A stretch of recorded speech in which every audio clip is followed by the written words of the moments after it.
Hello everyone, this is Anish Agarwal from Paramount Education, and today, before starting with the first chapter of chemistry, we are going to study basic chemistry.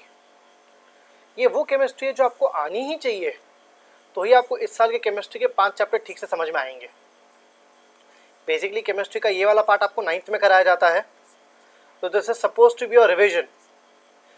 कुछ लोगों का revision होगा, कुछ लोगों के लिए may be first time होगा, और कुछ लोग जिन्होंने सुना हुआ है कि हाँ ये सब टॉपिक हमने किए हैं बट उनको ठीक से प्रैक्टिस नहीं की है, उन लोगों को ये वीडियो देख के उससे प्रैक्टिस करना बहुत ज़्यादा ज़रूरी है. चलो starting on with the index. कौन कौन से टॉपिक है जो हम करने वाले इस चैप्टर में. सबसे पहले इंट्रोडक्शन टू एटम, सारे सिम्बॉल्स मेमोराइज करने, ये आपको परफेक्टली अब तो आने ही चाहिए. कुछ definitions, atomic number, atomic mass, valency, फिर आयंस क्या होते हैं, आयनिक कंपाउंड क्या होते हैं, कोवैलेंट कंपाउंड क्या होते हैं, मॉलिक्यूल क्या होता है और केमिकल फॉर्मूला कैसे लिखा जाता है.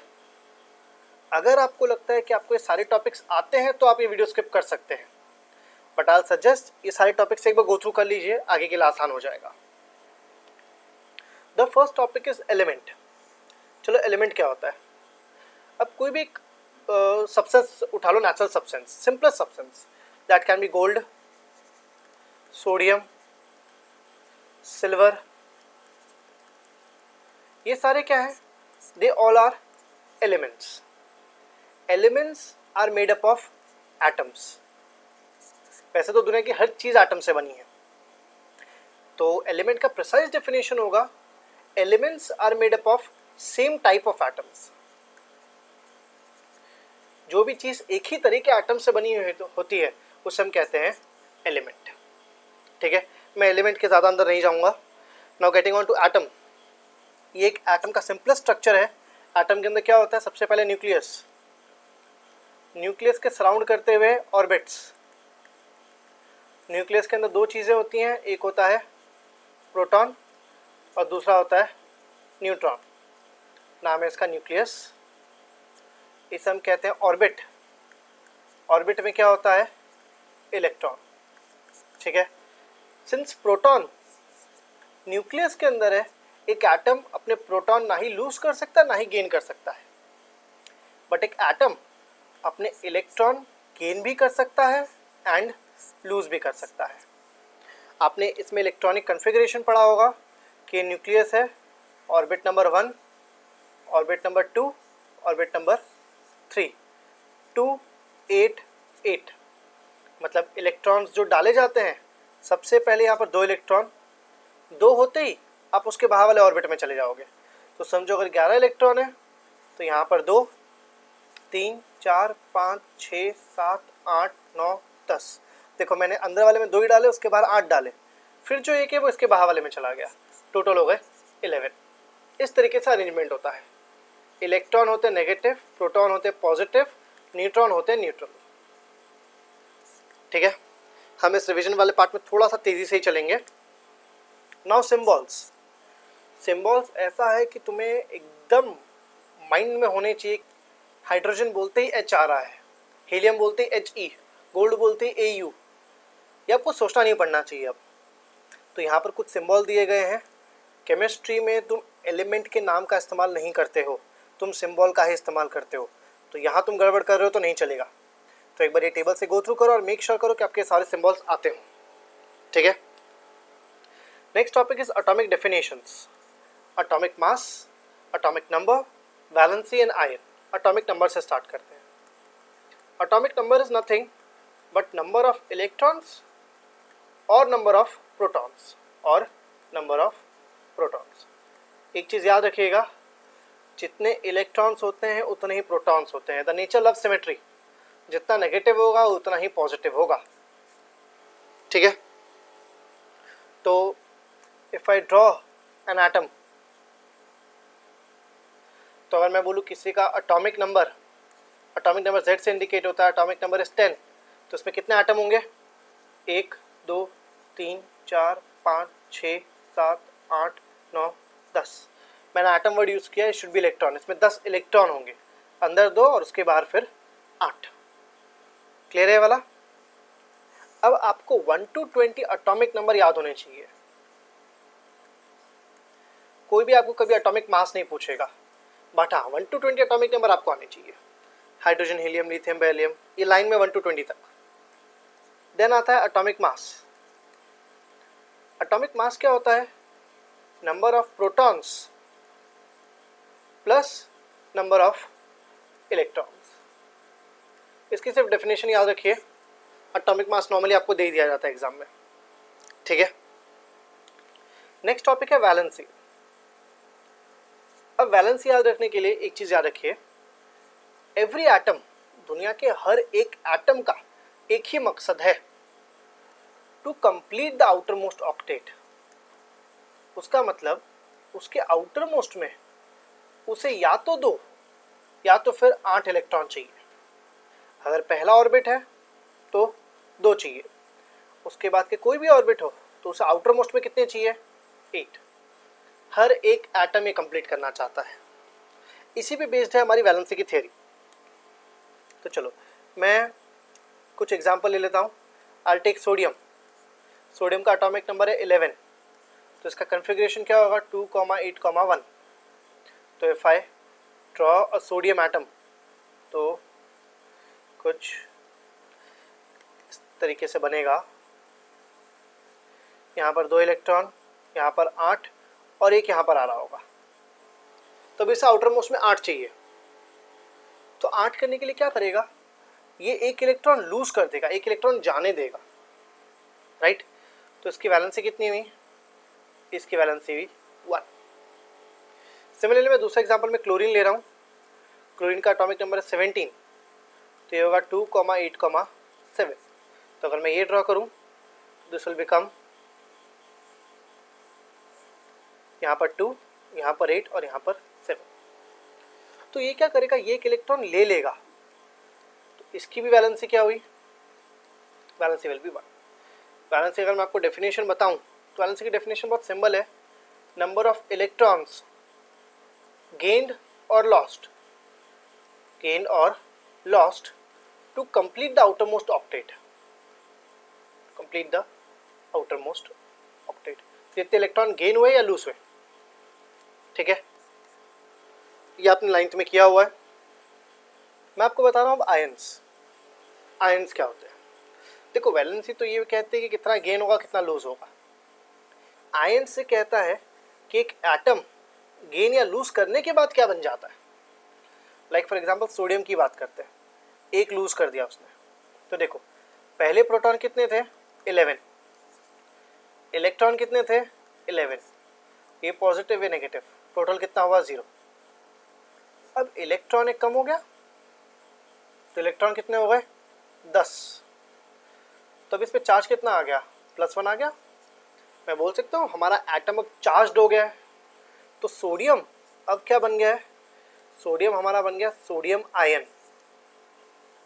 आयन की डेफिनेशन ही बहुत सिंपल है। Ion is nothing but charge atoms और मॉलिक्यूल्स। चार्ज एटम्स और मॉलिक्यूल्स। देखो सारे एटम नॉर्मली न्यूट्रल होते हैं, बट जब कोई एटम इलेक्ट्रॉन गेन या लूज कर दे तो उस पर चार्ज आ जाता है। तो जब एक एटम चार्ज हो जाता है हम उसे कहते हैं आयन, ठीक है। Okay, next is ionic compound. Ionic compound की हमें आगे केमिस्ट्री में ज़रूरत पड़ेगी। मैं तुम्हें एक एग्जांपल देके यहाँ पर क्लियर करने की कोशिश कर रहा हूँ। आयोनिक कंपाउंड क्या होता है? आई टेक 1 सोडियम एंड साथ में क्लोरीन बना रहा हूँ। तो क्लोरीन में कितने होते हैं? 17। तो 3 शेल्स बनेंगे, 2, 8, 7। अब ये क्या करेगा? ये बन जाएगा Na+ और एक इलेक्ट्रॉन लूज करेगा, राइट। ये क्या करेगा? ये एक इलेक्ट्रॉन ले लेगा और ये क्या बन जाएगा? Cl-। इलेक्ट्रॉन ले रहा है। अच्छा चलो मैं आपको अभी एक चीज़ बता रहा हूँ, ये हमेशा ध्यान रखना केमिस्ट्री में। जो इलेक्ट्रॉन गेन करते हैं, electron gain, they are non metal, please keep this in mind. And जो लूज करते हैं दे आर मेटल्स, ठीक है। गेन करने वाले नॉन मेटल, लूज करने वाले मेटल्स, ये कन्वेंशन आप याद रखेंगे फिलहाल के लिए। इसने इलेक्ट्रॉन लूज़ किया, ये क्या है, मेटल। तो अब इसे लूज़ करना है और इसे गेन करना है, राइट। ये लूज़ करने के बाद बन जाएगा Na+, ये गेन करने के बाद बन जाएगा Cl-। तो समझो इसने इलेक्ट्रॉन दिया, क्लोरीन ने ले लिया, क्लोरीन लेने के बाद Cl- बन गया। तो ये पॉजिटिव है और ये नेगेटिव है, ये दोनों एक दूसरे को अट्रैक्ट करेंगे, अट्रैक्ट करके क्या बन जाएंगे, NaCl। इस तरीके से जो कंपाउंड बनते हैं, इन कंपाउंड को हम क्या कहते हैं, आयोनिक कंपाउंड। आयोनिक कंपाउंड कैसे बनते हैं, जब एक एटम इलेक्ट्रॉन लूज करता है और दूसरा क्या करता है, दूसरा गेन करता है। एक लूज करेगा, एक गेन करेगा, जब इसके कॉम्बिनेशन से एक कंपाउंड बनता है, will call it ionic compound. एक और एग्जांपल दे रहा हूँ यहाँ पर, टेक मैग्नीशियम। मैग्नीशियम कितना होता है, 282। ऑक्सीजन ले लो, ऑक्सीजन कितना होता है, 2,6। तो इसे दो लूज करने हैं, इट वांट्स टू लूज, और इसे क्या करना है, गेन। लूज करने पे इसके 8 हो जाएंगे, गेन करने पे इसके भी 8 हो जाएंगे। तो Mg क्या बन जाएगा, Mg2+, और वो क्या बन जाएगा, 2-। ये अट्रैक्ट करेंगे एक दूसरे को, क्या बन गए, MgO। एक ने लूज किया, एक ने गेन किया, ठीक है। ये अपना इलेक्ट्रॉन दे के इसे कंप्लीट करता है, okay. Next is covalent compound. Covalent compound कैसा होता है, समझो मैं एक एग्जांपल लेता हूँ, वाटर। तो यहाँ पर मैं बना देता हूँ हाइड्रोजन, एंड यहाँ पर भी दूसरा हाइड्रोजन, साथ में मैं यहाँ पर बना देता हूँ ऑक्सीजन, H2O ही होता है, राइट। तो यहाँ पर 2, 3, 4, 5, 6, 7, 8, टोटल 8 है, तो 2,6। अब देखो, इसे कंप्लीट होने के लिए 2 चाहिए, ऑक्सीजन को 2 चाहिए, और हाइड्रोजन को भी 1-1 चाहिए। तो यहाँ पर ना ही ये दे सकता है, ना ही ये दे सकता है, और ऑक्सीजन भी इसको अगर देने की कोशिश करे तो ऑक्सीजन के तो और कम हो जाएंगे। तो यहाँ पर गेन एंड लूज पॉसिबल नहीं है। तो यहाँ पर वो लोग क्या करेंगे, यहाँ वो लोग करेंगे शेयरिंग। शेयरिंग क्या होगा, हाइड्रोजन बोलेगा मेरा ये वाला इलेक्ट्रॉन मेरा भी है, तेरा भी है, सेम फॉर दिस इलेक्ट्रॉन। तो अगर ये दोनों अपने एक इलेक्ट्रॉन रख रहे हैं तो ऑक्सीजन भी रखेगा, ऑक्सीजन में बोलेगा मेरा इलेक्ट्रॉन मेरा भी है, तेरा भी है, सेम विथ दिस वन। तो इसे कंबाइन करते हैं,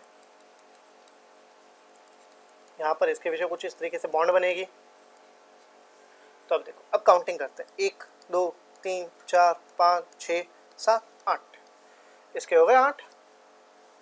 और यहाँ पर देखो हाइड्रोजन का 1, 2, इसके 2 हो गए, 1, 2, इसके भी 2 हो गए। जब शेयरिंग से कंपाउंड बनता है हम उसे क्या कहते हैं, कोवेलेंट कंपाउंड। मैं आपको एक बार फिर से ये वाला टॉपिक चैप्टर नंबर 4 पे सिखाऊंगा, ये फिलहाल खाली इंट्रोडक्शन के पॉइंट ऑफ व्यू से। इसे हम कहते हैं कोवेलेंट कंपाउंड, ठीक है। देखो, when you have only one element, only one type of atom, Na, इसे तुम कहते हैं atom. As soon as you have more than one atom, कुछ ऐसा या ऐसा, इन्हें हम क्या कहते हैं, इन्हें हम कहते हैं molecule. Molecule is nothing but a group of atoms. तुम सिर्फ O2 भी ले लो, इसके अंदर भी है तो 2 एटम, 2 एटम्स, तो ये भी क्या हो गया, ये भी हो गया मॉलिक्यूल। ध्यान रहेगा, for ionic gain and lose, for covalent share. अब आता है क्रॉसिंग ओवर वैलेंसी मेथड।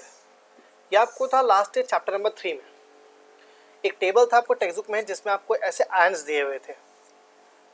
हमने अभी तक जो किया दैट वाज इंट्रोडक्शन, बट ये वाला टॉपिक जो मैं आपको अभी करा रहा हूँ, ये चैप्टर नंबर 1, 2, 3 तीनों के लिए आना बहुत ज़्यादा ज़रूरी है। मैं अगर आपको दे दूँ, यू हैव मैग्नीशियम सल्फेट,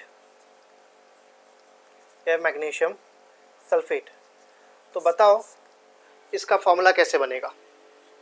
इसका फॉर्मूला बनाना आपको आना ही चाहिए, उसके लिए याद करनी पड़ेगी आपको ये ions, hydrogen, sodium, NaH+, Na+, Ag+, K+, Li+, NH4+, Ba2+, ये आपको सारे याद करने पड़ेंगे। लाइक इफ आई से कॉपर, चलो कॉपर के तो दो हैं, इफ़ आई से मैग्नीशियम तो तुम्हें तुरंत मन में आ जाना चाहिए Mg2+, सल्फेट तो SO4 2-, आपको ये वाले प्रॉपर्ली याद होने चाहिए, ठीक है। अब क्रॉसिंग ओवर वैलेंसी मेथड होता क्या है, मैं आपको मेथड सिखा देता हूँ। हम ये वाला मैग्नीशियम सल्फेट के लिए ट्राई करते हैं। क्या करोगे आप, Mg मैग्नीशियम, ठीक है, Mg लिख दिया, इसकी वैलेंसी क्या थी 2+, तो यहाँ पर 2 रख दो, साइन भूल जाओ, साइन छोड़ दो, और यहाँ ऊपर मत लिखो। सल्फेट, सल्फेट क्या था SO4 2-, ये होता है सल्फेट का। अब ध्यान रखना आपको सिर्फ ये ऊपर वाला यहाँ नीचे लिखना है विदाउट साइन, नीचे वाले में कोई चेंज मत करना, नीचे वाला SO4 एज इट इज रहेगा। तो अब मैं इसको क्रॉसिंग ओवर मेथड करने जाऊँ तो ये क्या बन जाएगा Mg2 SO4 ट्वाइस, दोनों सेम है में तो हमें लिखने की जरूरत नहीं है, तो ये क्या हो जाएगा MgSO4। एक और एग्जांपल देता हूँ, take ammonium hydroxide, ammonium hydroxide, ammonium क्या हो जाएगा NH4, नीचे वाला 4 एज इट इज, ऊपर +1 है तो ऊपर मत लिखो, यहाँ सिर्फ लिख दो 1। हाइड्रोक्साइड का OH-1 है तो यहाँ माइनस हटा के सिर्फ 1, क्रॉस ओवर कर रहा हूँ तो ये क्या बन जाएगा NH4OH, डन। तीसरा मैं ले रहा हूँ एल्यूमिनियम, एल्यूमिनियम क्लोराइड, एल्यूमिनियम का क्या है Al3+, तो 3 नीचे, क्लोराइड का क्या है 1-, क्रॉसिंग ओवर करूँगा तो क्या बनेगा AlCl3। इसके एक दो एग्जांपल और लेते हैं, एल्यूमिनियम नाइट्रेट,